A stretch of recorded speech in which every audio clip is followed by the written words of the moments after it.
Oke, assalamualaikum semuanya. Assalamualaikum murid-murid Bapak. Udah lama nih Bapak nggak bikin video buat kalian. Oke, lanjut.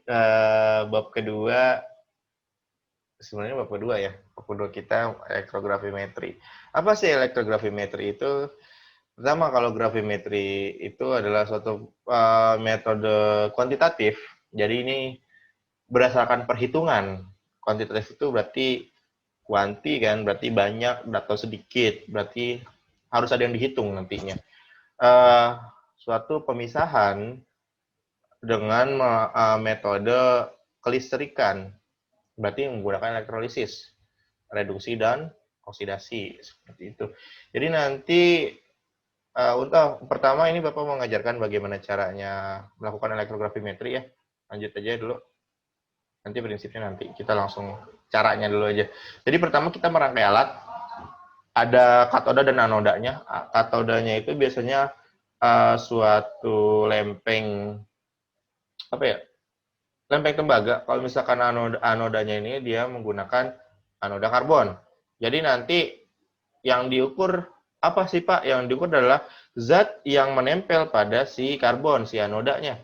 Jadi pertama anodanya kalian amplas dulu, dibersihkan. Pokoknya supaya nggak ada pengotornya, dibersihkan, nanti ditimbang. Nah setelah ditimbang, baru kita rangkai alatnya. Dirangkai alatnya pertama si anoda dan katoda ini dirakit menggunakan kabel, disambung-sambungkan. Pertama dia di sini kita lihat si anodanya ini disambungkan. Ini nggak pakai motor ya nanti. Motor itu maksudnya dinamo yang buat dia muter. Nanti bisa menggunakan magnetic stirrer. Jadi larutannya bakalan muter sendiri, nggak usah pakai dinamo. Jadi si anodanya ini kita sambungkan dengan voltmeter dulu nih, anoda dan katoda disambungkan dengan voltmeter. Voltmeter tugasnya untuk apa? Tugasnya untuk mengetahui berapa besar arus listrik yang mengalir selama proses elektrografimetri berlangsung. Lalu voltmeternya ini akan disambungkan ke baterai. Nah, baterai ini yang akan menjadi tenaga untuk mengubah larutan kimia, maksudnya mengubah energi listrik menjadi larutan, bukan menjadi ya, mengubah energi listrik ini bereaksi dengan larutan kimia dan akhirnya dapat mengendapkan zat-zat logam yang ada dalam larutan tersebut gitu. Jadi ini adalah proses pemisahan logam. Waktu itu pernah Bapak bilang kalau misalkan di konduktometri itu bukan pemisahan, tetapi dia adalah pengukuran konsentrasi atau menentukan eh, kandungan, menentukan kandungan saja, tidak bisa melakukan pemisahan, tapi yang diukur adalah konsentrasinya atau kandungannya, kandungan si larutan tersebut. Nah, di grafimetri ini kebalikannya, si pemisahan endapannya itulah yang nanti akan diukur gitu. Jadi nanti kalian setelah merangkai alat langsung tuh, misalkan kalian mau memisahkan tembaga dari ZnSO4. Zn itu apa? Seng. Memisahkan seng dari ZnSO4. Jadi ZnSO4 larutannya ini ZnSO4 nanti lalu dicelupkan si anod dan katodanya, dinyalakan eh, alatnya ini, nanti listriknya akan mengalir dari rambatan ke voltmeter lalu ke anod dan katoda. Nanti si ZnSO4 ini akan terjadi reaksi elektrolisis, reduksi dan oksidasi. Nanti yang tereduksi akan eh, terikat ke anoda dan yang oksidasi akan terikat oleh katoda. Jadi yang reduksi ini nanti akan berupa endapan-endapan yang habis bereaksi nanti akan menjadi endapan dan terikat oleh si anoda tersebut. Dan nanti setelah selesai, misalkan kalian melakukan elektrografimetri itu selama 30 menit. Nah, setelah 30 menit, si anoda karbon ini diangkat,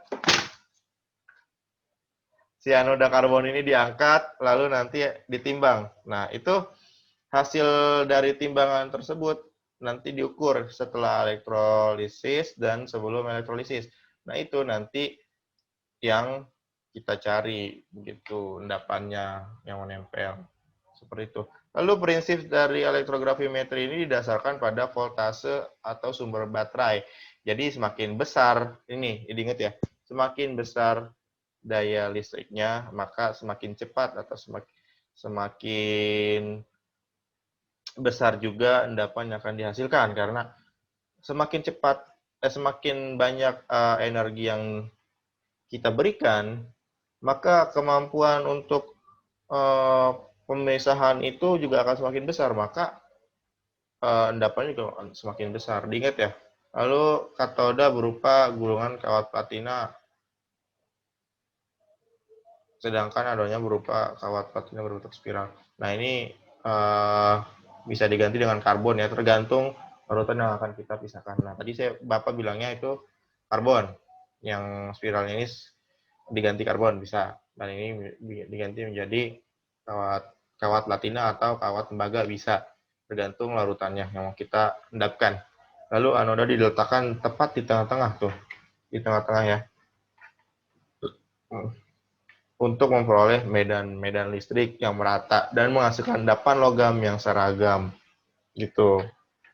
Lalu prinsip dasar dari elektrografimetri, pertama sampel larutan dilakukan melalui elektrolisis seperti yang Bapak bilang tadi. Lalu logam yang akan ditentukan, analit ini adalah sesuatu yang akan kita cari. Ini bahasa ilmiahnya analit. Logam yang akan ditentukan atau analit di dalam larutan harus berupa kation. Ingat ya, kation. Kation. Kation berpindah ke katoda selama elektrolisis dan kemudian menempel. Oh, mohon maaf, Bapak salah, berarti katoda itu yang karbon. Nah, anoda itu yang lempeng tembaga ya. Katodanya yang karbon. Jadi nanti nempelnya ke katoda. Oke. Nempelnya ke katoda, maaf Bapak lupa. Nempelnya ke katoda. Anoda nggak ada yang nempel. Oke, ingat ya. Nempelnya ke katoda. Jadi endapannya nanti akan menempel di katoda. Dibaca ya modulnya. Terus reduksi menyebabkan analit mengendap pada katoda tuh ya. Reduksi yang habis bereaksi, reduk itu turun. Berarti dia habis bereaksi. Yang habis bereaksi akan mengendap. Ingat ya, yang habis bereaksi akan mengendap. Sedangkan oksidasi dia tetap menjadi larutan. Katoda ditimbang sebelum dan sesudah percobaan untuk menghitung persentase sampel dalam larutan. Seperti itu. Itu cara melakukan elektrografimetri. Gampang sih sebenarnya. Lalu hal yang perlu diperhatikan adalah bilangan oksidasi dari setiap larutan yang kita gunakan. Misalkan CD itu ionnya 2+, CO 2+, I itu min 1, K plus, Cl min 1. Itu yang harus kalian perhatikan ya. Kalian kan udah pernah belajar reduksi dan oksidasi. Jadi bilangan oksidasinya itu harus kalian hafal. Bilox-biloxnya, Cu itu ionnya berapa, Co itu ionnya berapa, karena nanti akan dipakai di perhitungan. Perhitungannya di sini kita menggunakan, pertama ada hukum Ohm. Hukum Ohm ini untuk mencari tegangan listrik, ya. Dari bab kelistrikan itu udah pasti ya, kita cari tegangan listrik. V sama dengan I kali R, arus listrik dikali tahanan listrik.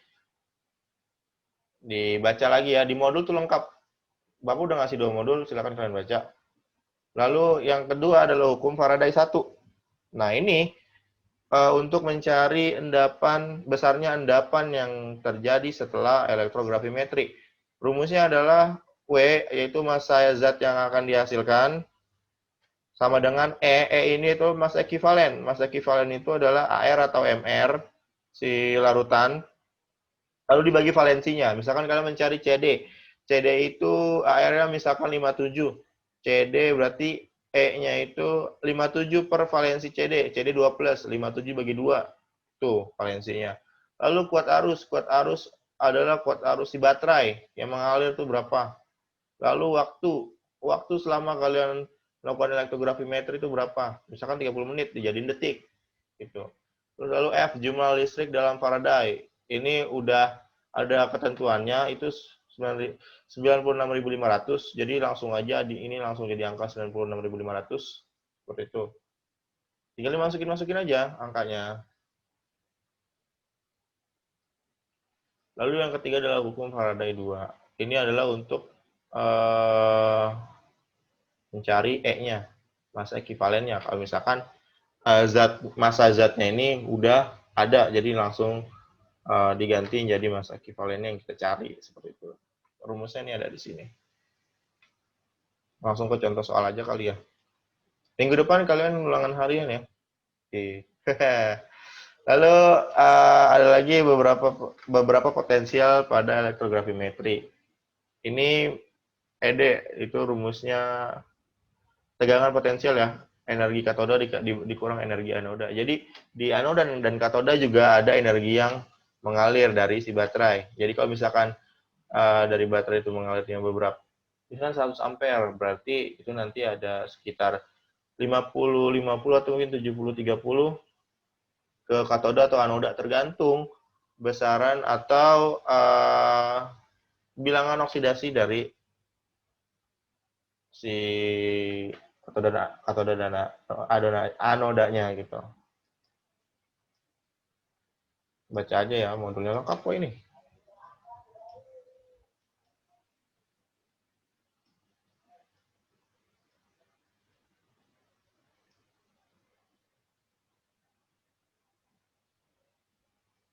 Oke, lanjut.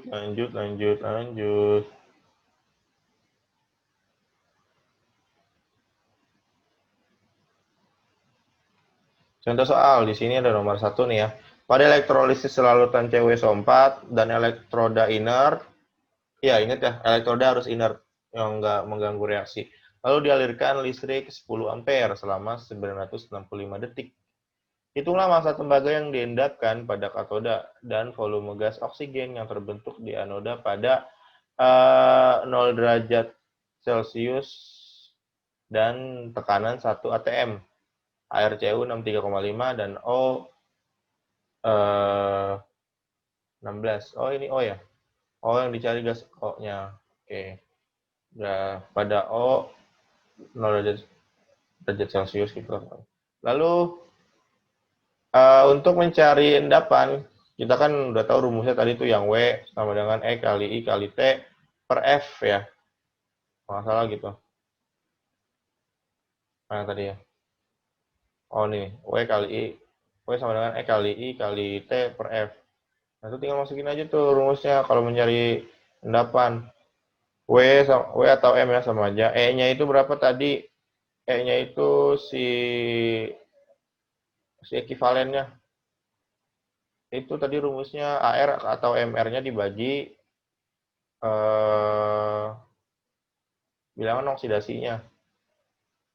AR valensi. Valensi dari yang dicari itu apa? Tembaga berarti CU. CU 2 plus. Berarti kan 63,5 dibagi 2 tuh, benar kan? 63,5 bagi 2 E-nya. Lalu dikali I-nya 9.000. I-nya itu kan apa tadi itu I ya? I-nya itu kuat arus. Kuat arusnya itu tadi 10 ampere. 10 ampere dikali waktu. Waktunya itu tadi 965 ya. Berarti kan 10 dikali 965 jadi 9.650. Ya benar ya. Lalu dibagi F-nya. F-nya itu 96.500. Berarti ini bisa dicoret. Berarti sisa 0,1 di atas. 63,5 dikali 2. Dibagi 2 itu 31,25. Dikali 0,1. Berarti endapannya 3,125 gram. Seperti itu. Lalu untuk mencari ininya apa sih namanya? Volume gasnya kita menggunakan pengenceran ya. Balik lagi ke pengenceran lagi. Lalu bukan pengenceran, perbandingan volume, rumus perbandingan volume. Jadi MCU dibanding MO2 sama dengan ekivalen CU dibanding ekivalen O2. Rumusnya perbandingan volume ya. Ini volume 1 dibanding volume 2 sama dengan ekivalen 1 dibanding ekivalen 2 gitu. Jadi di sini pertama kita aja kita selesaikan dulu ini elektrolisisnya. Jadi di sini ada CuSO4. Kalau misalkan dia di elektrolisis teroleh menjadi Cu2+ dan SO4 2-. Nah, katodanya ini, katoda itu kan yang tereduksi, reduksi berarti yang turun. Yang turun adalah Cu2+ menjadi 2-, Cu2+ tambah 2-, menjadi Cu. Dan di sini bilangan oksidasinya 2+, lalu turun menjadi Cu. Tanpa bilangan oksidasi berarti 0 kan. Jadi 2+ ke 0 turun. Lalu oksidasi yang naik. Di sini ada oksigen tadi. Oksigen itu dari H2O. 2H2O jadi O2 tambah 4H+ tambah 4-. Jadi kan si O-nya ini tadinya -4 menjadi 8 plus 8. Jadi kan naik, berarti dia oksidasi. Tuh. Lalu kita lihat perbandingan pokoknya. Di sini